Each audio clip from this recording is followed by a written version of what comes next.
আমরা বলেছিলাম যে যে ফ্যাসিবাদের দোসর এমন কেউ এই সংসদে বক্তব্য দিতে পারবে না, কারণ এই সংসদটা হচ্ছে ফ্যাসিবাদ মুক্ত সংসদ।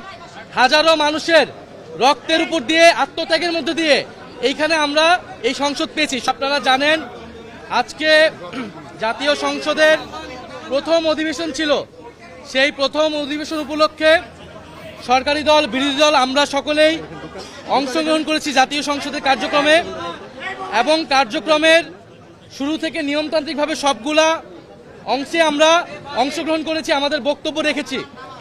আমরা মাননীয় স্পিকারের কাছে আমরা বলেছিলাম যে যে ফ্যাসিবাদের দোসর এমন কেউ এই সংসদে বক্তব্য দিতে পারবে না, কারণ এই সংসদটা হচ্ছে ফ্যাসিবাদ মুক্ত সংসদ।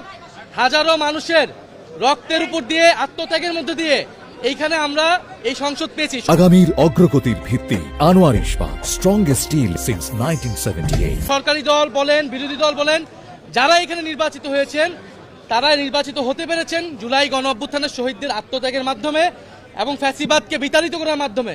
ফলে ফ্যাসিস্টের সাথে জড়িত এমন কেউ এই পার্লামেন্টে বক্তব্য দিতে পারবেন না।